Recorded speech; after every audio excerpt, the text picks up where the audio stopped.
স্বামী voter card অনুযায়ী হয়ে গেলেন ভাই। শ্বশুর শাশুড়িকে বাবা মা পরিচয় দিয়ে বাংলাদেশি যুবকের ভোটার তালিকায় নাম তোলার অভিযোগ। ঘটনাটি উত্তর 24 পরগনার স্বরূপনগরের সারাফুল নির্মাণ গ্রাম পঞ্চায়েতের 134 নম্বর বুথের। পরিবার সূত্রে খবর, বছর 30-এর লালটু ধাবক বাংলাদেশের সাতক্ষীরার বাসিন্দা। এর আগে ইউরোপে থাকতেন। গত 7 বছর ধরে লালটু ধাবক ভারতে থাকছেন।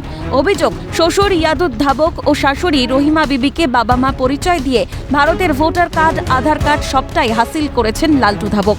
অকপটে সে কথা স্বীকার করেছেন ওই ব্যক্তির স্ত্রী।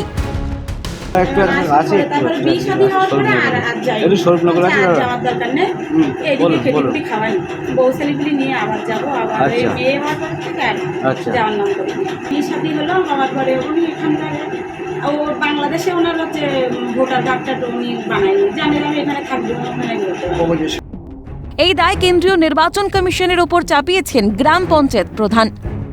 আমার ঊর্ধ্বতন কর্তৃপক্ষ আছে, মাননীয় মুখ্যমন্ত্রী অভিষেক বন্দ্যোপাধ্যায়, যেটা করার ওনারাই করছেন।